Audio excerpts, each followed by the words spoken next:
Howdy folks, Dave here at Thunder Mesa Studio on this Workbench Wednesday, and I hope you are having a great day wherever you are and whenever you happen to be watching this.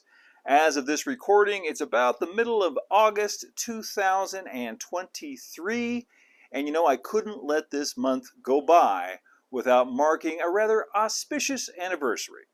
You see, it's 12 years ago this month that I first started working on the ON30 Thunder Mesa Mining Company layout.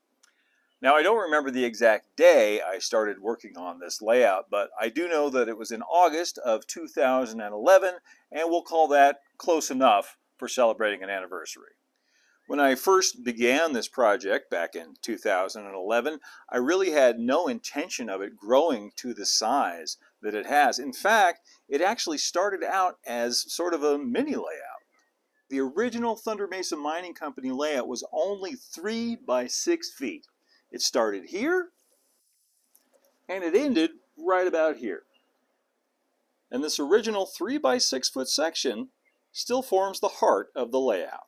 That's right, kind of like Gruesome Gulch here, and the ON18 Bandit Canyon Railway layout. Thunder Mesa started out as a pretty small, mostly portable layout. And today, it occupies a footprint of about 16 by 14 feet. Still not huge. There are many model railroads that are much, much larger than that. In fact, a lot of visitors to the studio comment that it's smaller in person than they actually thought it was just from watching the videos, because in the videos they just see little vignettes and pieces, bits and pieces of it, but they don't see the whole thing all at once. Now, the Thunder Mesa Mining Company layout was not my first foray into ON30 or my first, exploration of this particular style, this concept. I had an earlier layout called the Big Thunder and Western, which was very much the same theme, but that one, it progressed to a certain point, and I abandoned it and decided to start over again. And one of the main reasons I started over again is, even though I liked the track plan, there was a duck under built into it. And I am not a big fan of duck unders. I'm almost 6 feet tall, and I don't like bonking my head. So I decided to start again with just a simple loop of track, and that is what became the original Thunder Mesa Mining Company layout.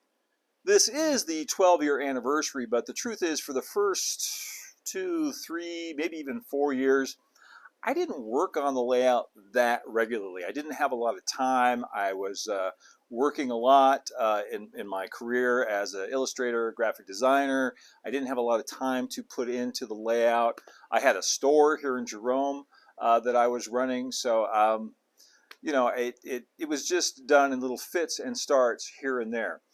And I know that there are people out here in the audience that have been following the progress of the Thunder Mesa layout from the very beginning on the early railroad forums like Burns Land and Railroad Line. And I can't tell you how much it means to me that there are some of you out there that have been following along on this project since the beginning, and you're still following along. It's kept your interest for this long, just like it's kept my interest, and I appreciate that so, so much. I really only started working on the layout regularly all the time after I moved it to this studio, and that was about 6 years ago. When I originally started on the layout, well, first it was in my garage, where a lot of model railroads start, and then it was in an outbuilding. We had a little shed out on our property in Camp Verde, and it was a 16 by 16 foot shed, and that's where I really started building the Thunder Mesa layout. So I got that original 3 by 6 foot layout about halfway done before I decided to expand the entire layout. So I built onto one end and out of the area that has now become Thunder Mesa Town, and then that kind of grew into the corner back there where the engine house is going to be one of these days, and then it went around the bend to the town of Hanging Rock and on to what would later become Rainbow Ridge and Calico, as you see the layout today. So it's really a story that has grown during the telling. But that story, that central theme of once upon a time in the Wild West, has never changed. That has always been the basis, the genesis for the whole thing. The idea that this is a real railroad that exists somewhere out in the American Southwest, somewhere between 1890 and 1910, and has a lot of elements that were later copied and expanded upon by the Disney Imagineers and the people at Knott's Berry Farm. That idea has never really changed. So the idea of the big central rock formation, the Big Butte, has always been there, borrowed from Big Thunder. The idea of the erupting geysers and the hot springs, that's always been part of it. A cactus forest has always been part of it. A little mining town that looks a lot like Rainbow Ridge has always been part of it. And the idea of connecting Big Thunder-ish layout with the Calico Mine Ride has always been a big part of it too. The other thing that guests often comment on, besides the size of the layout, is they often ask, how long did this take you? And, you know, it's taken 12 years, but there was a lot of stuff before that, a lot of fits and starts and smaller layouts and larger layouts and different scales that I played around in before I started building Thunder Mesa. So it's really taken quite a bit longer than 12 years, something closer to 30, 35 years, to be honest. And now with the YouTube channel and the support of viewers like you, I am able to work on the layout pretty much full time. And that has led to a lot more progress in recent years than back in the beginning. And that's great because there are still a lot of projects to finish on the Thunder Mesa layout. There's a lot of big chunks of scenery to finish. Coyote Canyon, for example, Spencer Gulch. There's some big bridges that need to be built over there.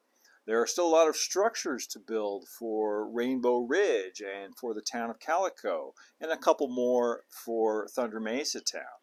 There's the whole engine service facility back in the corner, which has been waiting for, gosh, I don't know, 8 years for me to get to that, but I will.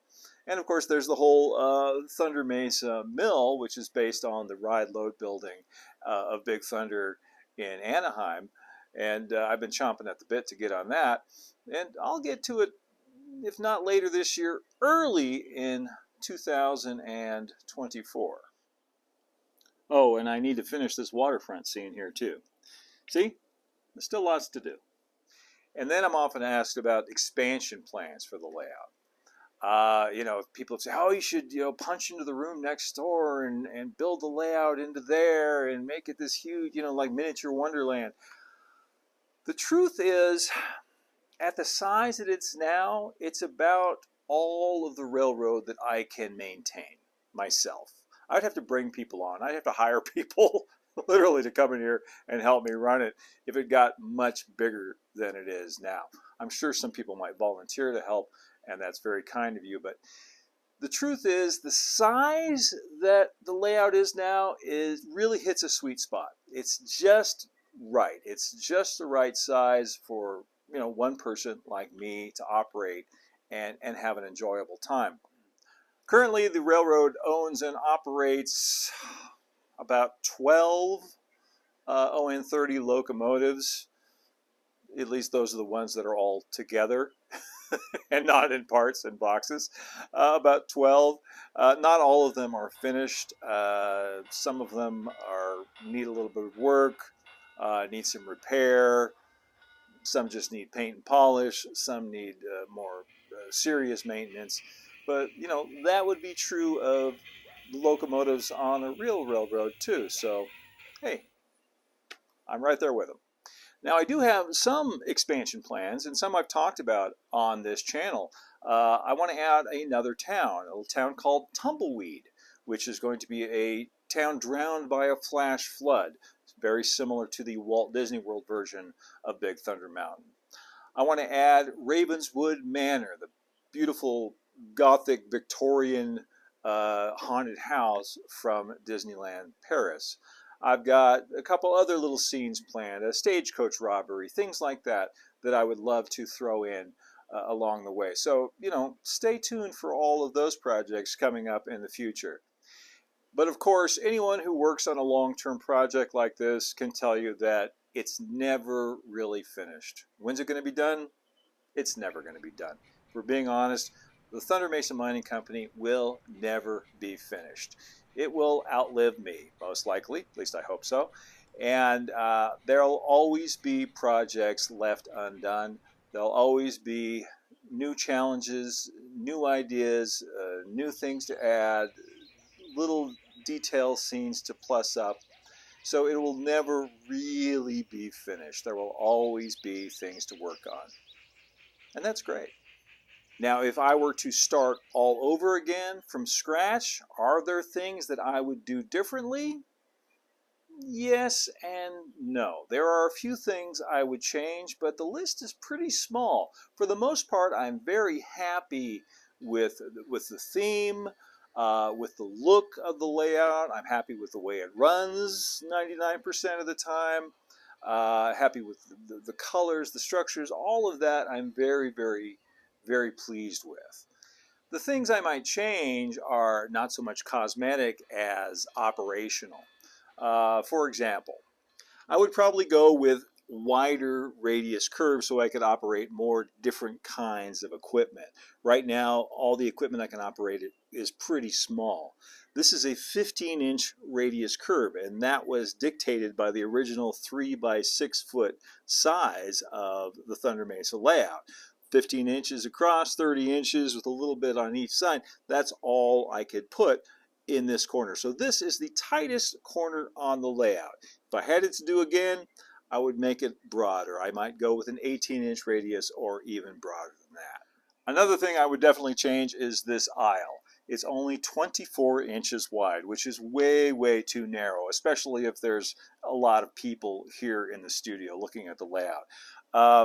If I had it to do again, I would make this at least 36 inches wide. If I ever move the layout or have to start over again, I will definitely do that. I've got nobody but myself to blame.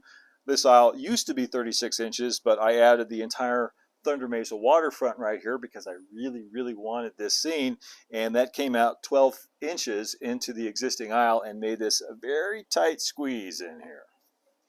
And while I'm back here, I want to talk about the backdrop too. While for the most part I am very, very happy with my painted backdrop, if I had it to do again in a different location, I would probably cove the corners, make them curved corners here in the sky, so there wouldn't be any right angles in the sky. I did it this way because I had to make these backdrop panels removable because I'm renting the space. I don't own this building, so I had to do it this way. But if I ever moved it to a different location where I knew I would never have to move it again, I would redo the backdrop with coved corners. And that's really about it. Like I said, I am very pleased with the layout as a whole. Very happy with the way it operates and the way it looks. And one decision I'm very glad I made early on was not to have any grades on the layout. Many people are surprised to learn that there are no grades to speak of on the Thunder Mesa layout. All of that vertical separation that you see is all done with scenery. By building a lot of scenery down below the track level and up above track level, it makes it appear like there might be grades, but there are no grades. The track stays at 52 inches above the floor for its entire run. And I'm very happy with that decision because in my experience, on a layout that's meant to be open to the public and seen on a regular basis and enjoyed by visitors and guests, something that's in a display mode, as it often is, grades cause a lot of operational problems, and it's best to avoid them if you're going to build something like that. So why?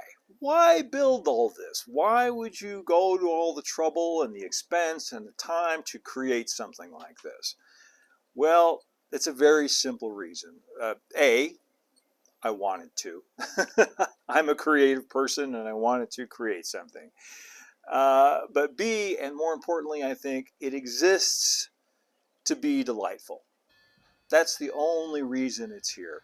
I built it to recapture that childhood feeling of, coming down the stairs on Christmas morning and seeing the presents under the tree. That feeling of being a kid and going to Disneyland for the first time. It exists to be delightful. It exists to inspire and to be enjoyed. So it's really just art for art's sake. And I want to thank you all for watching today and joining me on this special anniversary of the Thunder Mesa Mining Company. And I especially want to thank those of you who have followed along with the project from the very beginning. For 12 years, you've stuck with me, from back on the old Burnsland forums to Railroad Line to the old Thunder Mesa blog to here on the YouTube channel. I thank you all so much. It means the world to me that this little project of mine has captured the imagination of so many people. And when someone comes to me and says, oh, this inspired me to get back into the hobby, or this inspired me to build something of my own, that's all the reward. That right there is fantastic. I love hearing that. And I want to thank you all so much again for watching today. And I want to thank those who continue to support the channel by watching and subscribing and hitting that notification bell and sharing the video with your friends. And of course, you can also follow us over on Instagram at thunder.mesa and see all that's new on the Thunder Mesa Studio website at thundermesa.studio.